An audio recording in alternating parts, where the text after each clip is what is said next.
This is Tony González, and today we are going to talk to Peter Trewavas, who is the bass player from Marillion since 1982.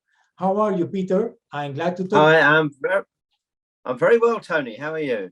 Fine, thank you. We are going to speak about the new CD. We are. Very exciting. Yes, the new CD is called An Hour Before It's Dark. Yeah. And taking account the situation, it is a meaning inside this title? Yeah, there are many meanings.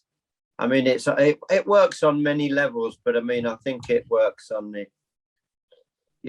get out and do something before the end of the climate change and help that, or get out and just do something to help the people around you during this pandemic. That it's funny because we've been working on this album for quite a few years now, and as the music has progressed and we've been putting bits and pieces together, and the pandemic hit us, that kind of slowed the process down. And one of the things we were discussing early on in the pandemic was that lots of people are going to be writing music about the pandemic, and that was one thing we didn't think we should do. But it's lasted for so long. It's lasted for longer than most people expected. And I think we came to the conclusion, well, it would seem strange not to comment on this situation, because it's a world-changing situation, isn't it? It's one of those situations where generations will look back on how we coped and how our governments coped, and it will be discussed in politics, I'm sure, and studied for many, many years.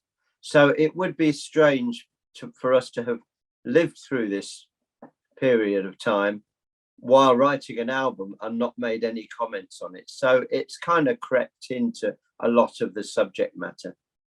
And yeah, the title reflects it. But we try and talk about it in caring and subtle ways. We don't want to hit people over the head with the situation we're in, because we're all in slightly different situations. Some people have suffered worse. Some people have lost loved ones or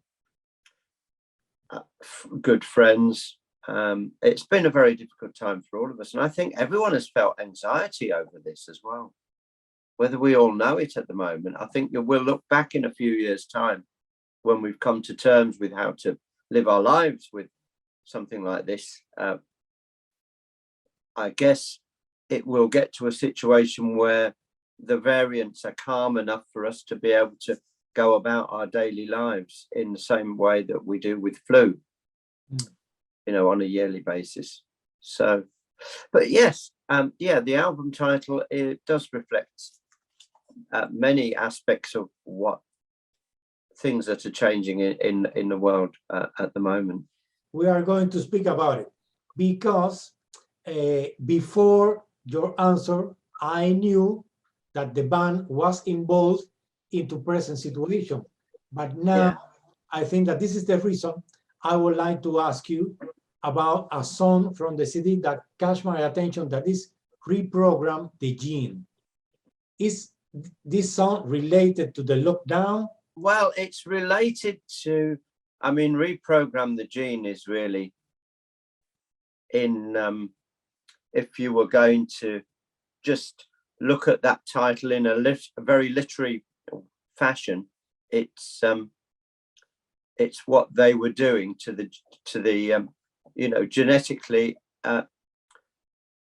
take the viruses that they've been working on, the anti-vaccine or the vaccines and anti-venoms, things that they've been working on to cure things like flu and respiratory issues that they were kind of expecting occurring at some time in the future.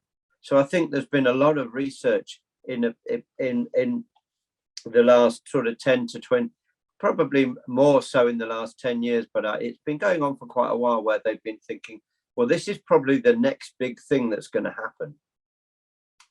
One of these kind of situations is going to happen, and we need to be able to work out how best to treat something like that. So that's one of the reasons that's allowed the vaccines to be put into place so quickly, because they already had the blueprints of how they would work out curing something like the COVID variant.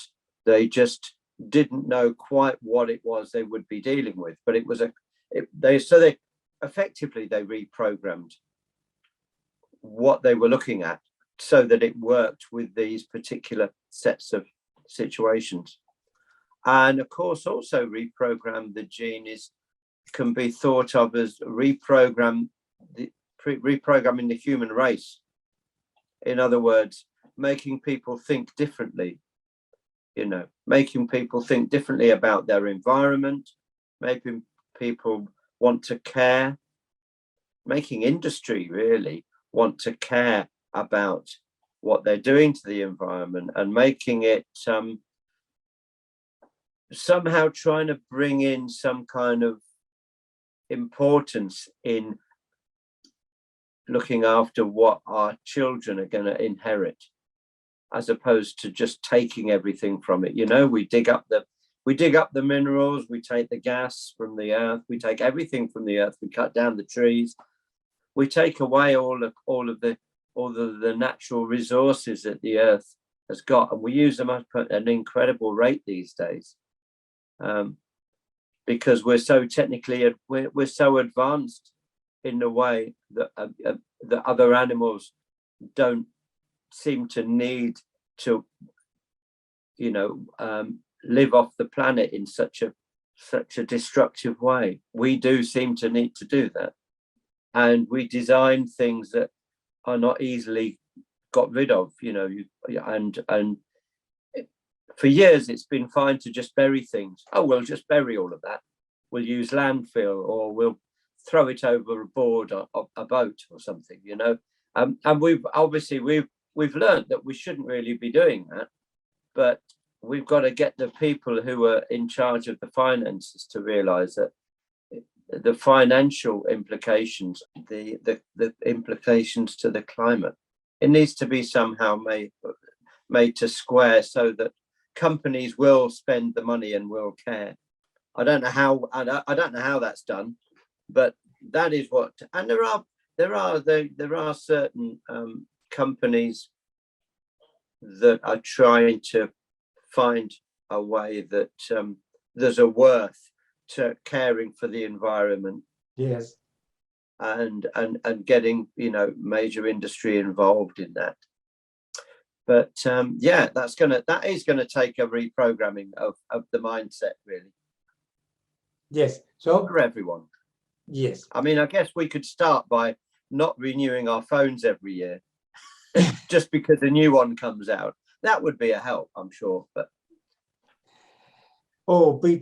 Peter, and speaking about all this situation and the lockdown, the situation affected the recording process. Do you usually record the CD all together, or every musician in her house and send back and forth the audio stuff? We don't often work that way. I mean, we're blessed. We're very lucky to have our own live space. We have our own studio that we own. And it is set up permanently. And as soon as we walk into the building, everything, including our conversations, if we really wanted to, gets recorded. And so we are in a situation, and we work faster when we're all in the same room. When we're in the same room, there's a chemistry, and I mean, that's one of the reasons why when I was working with Transatlantic on the last album, we went to Sweden so that we could all be together, it was very difficult at the time for Europeans to travel to America for work. So I got, and it almost, and of course it got even worse when lockdown happened. But yes, when the five of us in Marillion are together, we can just get things done a lot quicker. And also Mike, our producer, you know, he's kind of the sixth member of the band, and just to have the six of us discussing things and changing things in an instant, rather than waiting for other people to download files, have a listen for a couple of days, do something or comment on it and get it back. It's a very long-winded process when you work remotely. And as we haven't needed to in the past, Marillion are very reluctant to start working that way. Yeah. Yes, but Peter, taking account what you are telling me, Marillion is more like a family than a band. Yeah. Yes. Yeah, we are. Yeah, we are. We actually enjoy each other's company a lot, which means, you know, we're more than happy to, and we miss each other. It's weird because we've been together for so long. And I think that, you know, if we spend too much time apart, we'll sort of be phoning each other up and sending each other messages on whatever, little WhatsApp or whatever, texting each other about stuff. So yeah, there is a happy family vibe. And then of course, when we're stuck together for too long, we start to bicker like all families do, you know. So it's quite funny. But yes, and we enjoy each other's musicality as well. You know, we very much are sympathetic to the way each other plays and the way we can form and shape music very subtly without really having to say too much to each other. And that goes a long way. That really helps us, because quite often, if we discuss things, you know, over email or on the telephone, things can get misinterpreted. And when you're in a room together and you can say, well, look, how about, and you can demonstrate what you're talking about, rather than other people maybe getting offended because you want to change something. And you might be changing something that they think is the best part of a piece of music, you know. So it can get very, if you let it can get a bit tense, that situation. And, you know, in the past, bands have famously fallen out and had fights in studios and things, because we have the luxury of, you know, owning the space we're in. We don't own the building, but to all intents and purposes, you know, we own the space we're in, and we're very happy then. We've made it our home from home. And so it's a very relaxed atmosphere, and it's quite easy for us to discuss things, especially when we're sat with our instruments in front of us, and we can just quickly suggest our little ideas without it becoming a big deal, you know. Yes. So this is the idea that maybe most of the fans, they would like to have about a band that they follow, that they are all friends, they are together, they made the process together. And for example, yes, last November, the band started the Light at the End of the Tunnel UK tour. Yeah. And tell me, how was the result? Oh, it was tremendous. It was lovely. It was so nice to be back on tour. I mean, it was a strange thing because, you know, we had to isolate. We had to stay in a bubble of our own, and we couldn't. We had our own bus, and our crew had their own bus. And when we went to venues, that we'd instructed the local crew in advance to have certain rooms allocated to our crew and certain rooms allocated to us. And we had a caterer that we took on tour as well, so that all the meals could be delivered to us, so that we didn't really have to have any contact with anyone apart from the five of us and our tour manager, apart from obviously when we went on stage.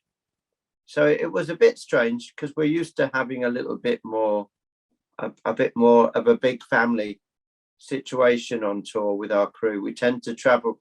We'll travel on the same bus, and you know, we get on very, very well with our crew.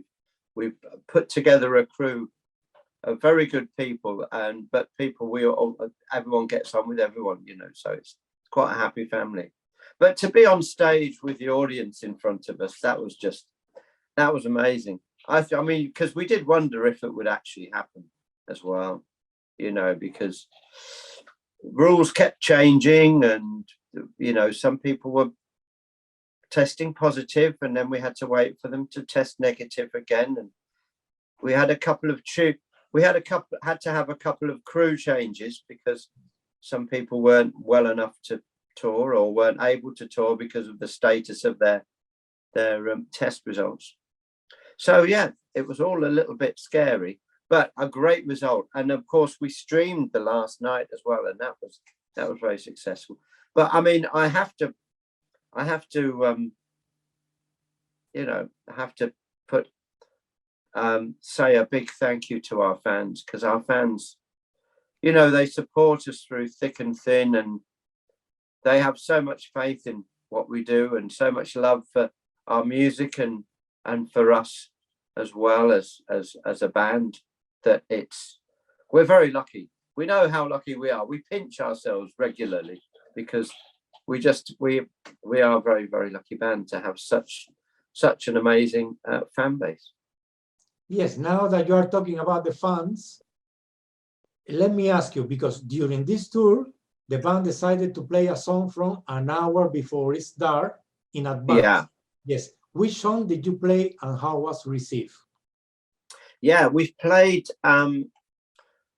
Be Hard on Yourself, which is, we picked that because it's not straightforward like one or two of the other songs, but it's quite energetic, and it's a little bit frantic as well. It's a bit disjointed in the same way that early Yes music used to be a little bit chaotic and disjointed.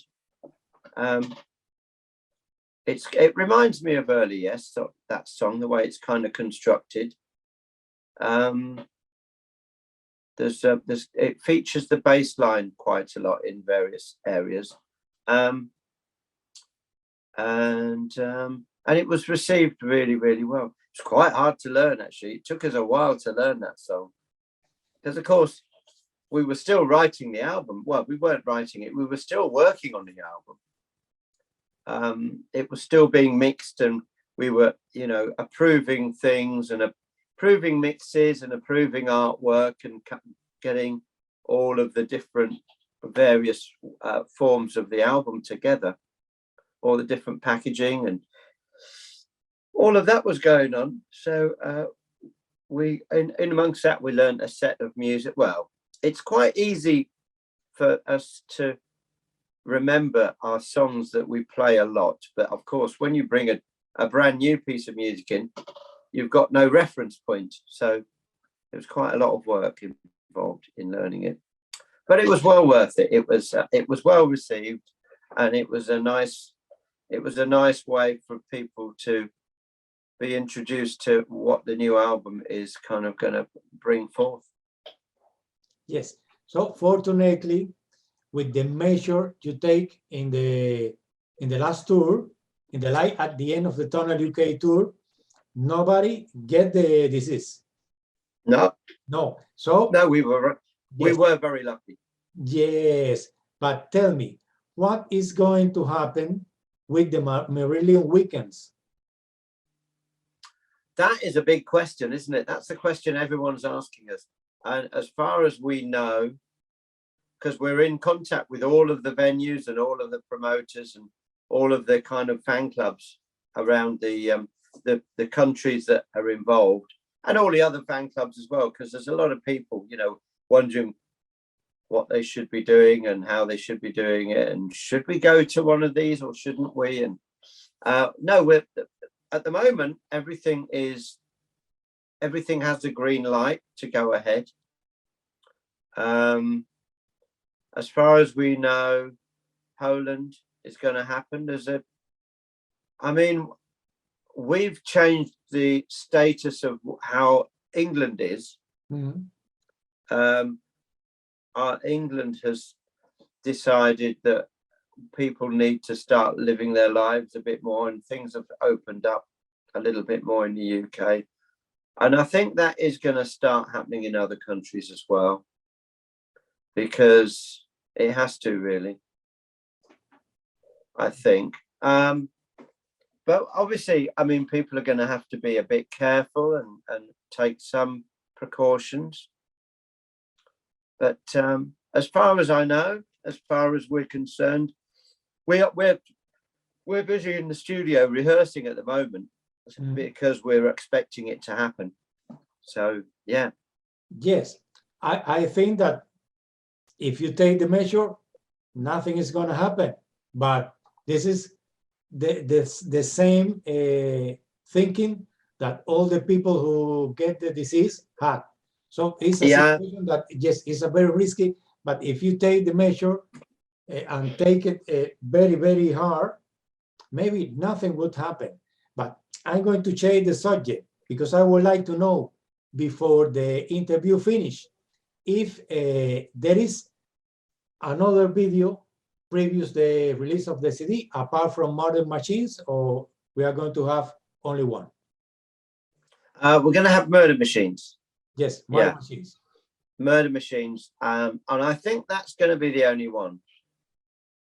Okay. As far as I know, that's going to be the only one. But I guess if the record company wanted something else, or we decided something else, I think, you know, because this isn't this is a for some of our albums, this would be considered to be one of the shorter albums. It's not a particularly long album, but then good music doesn't have to be particularly long. I'm thinking of the Beatles, of course. None of their albums were anywhere near as long as any of ours. So it's if we gave too many songs away, we would be kind of giving away most of the album if we weren't careful. So I think Murder Machines is going to be a good one. It's a bit more straightforward as a song. It has a bit more of an accessibility to it, maybe. And it's obviously the lyric is open to interpretation, as is the title. You know, whether it's talking about smothering somebody with your love so much that you ruin the relationship, or you change the person, being close to somebody and them being in a situation where they catch COVID or whatever. It wasn't really written with that in mind, but that happened during the writing of this album, so that ended up being incorporated into the lyrics a little bit. Yeah, I think people will enjoy it. Yes, I think so. You've heard it, haven't you? You've heard the music. Yes. I listen all the CD, and I consider that this new CD is elegant, the music, and it's interesting. Yes. And before finishing the interview, I would like to tell you a story, Peter. For example, I was born in Cuba. I was living in Cuba. I'm only living here in Spain for the last 11 years. And we met the band Marillion with a script for Adjusted Tears.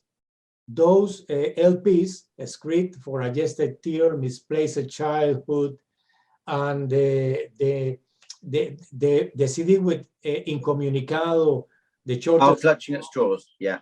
Yes, those CDs in Cuba, the people like it a lot.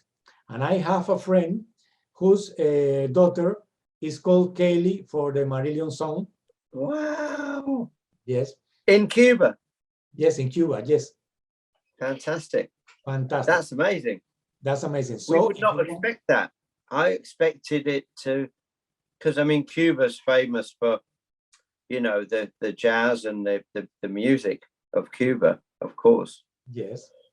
But so yeah, I tell you this because yes, I know that maybe you don't know. Please tell the rest of the band that we love Marillion in Cuba. There are still fans and people that follow the band. And I tell you this because if you want to finish the interview, saying some words to the fans that you have there and they haven't seen the band alive, that I know. or maybe the Spanish fan, because maybe I don't remember when was the last time you were here in Spain. Last time we were in Spain, it wasn't 1 or 2 years ago, it was more. Yeah, no, I know it was a few years ago now. Yes, it might have been in Barcelona. So if you want to say something to the Spanish, the Cuban fan, the Spanish speaker fans, this is your moment. Yeah. Well, I mean, thank you for the support. I'm just blown away by the fact that we have fans in Cuba. I never really expected. I mean, you know, I guess our music traveled that far. I never really thought it did.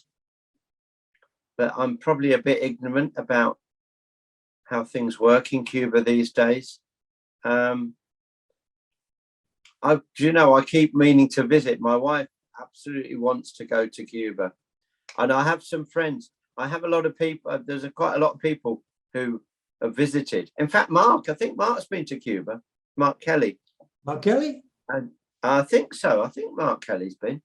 I'm sure one of the members of the band has. But I have some other friends, and everyone has said, you have to visit. You have to visit. Yes. And of course, the climate and the culture, the musical culture as well, it's very rich. Has a very rich history. I hope if you go there, you enjoy it. Yeah, I know. I guess the nearest we would ever get. Well, we've only ever played in Florida once, and I guess that would be the nearest we would play to Cuba. Or Mexico, maybe. I don't know. No, Florida. Tip of Florida is definitely closer. Yes. But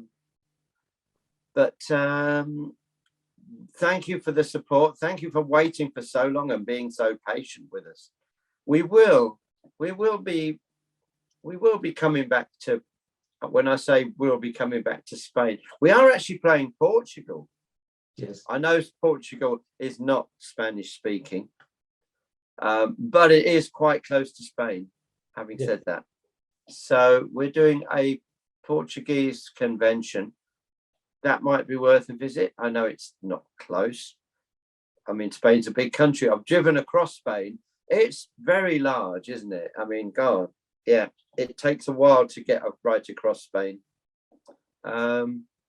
And normally we're a bit lazy when it comes to touring Spain. We tend to either dip into Barcelona, which is quite easy if you're playing France or whatever, or fly into Madrid. And of course, there's so much more. There's so many more cities. Yes. And so many more cities I'd like to visit as well. We did do a festival in Alicante once, years and years and years ago. Yes. But yeah. Nothing I remember apart. I mean, we used to play the Bikini in Barcelona a few times. That was quite interesting. Yeah. And we did a rock festival in Madrid in a park, I seem to remember as well, a couple of times. I don't want to force your mind. No, that's fine. That's fine. But really. Anyway, I'm sure I will insist. I will insist we come back. No, because I love Spain. I actually, I mean, yeah, food's good. I love the food. I love all the kind of seafood and everything, and the paella. Very good. Very good. Basically, this was the interview, Peter. I enjoyed this time talking to you. Me too. Yes, and I hope to see the band so soon with this CD, whose name is An Hour Before It's Dark. Okay, so bye-bye. Have a good day. Yes. Yes, take care, okay? Gracias. Adiós. De nada, Peter, de nada. Adiós. Ciao, Tony. Ciao.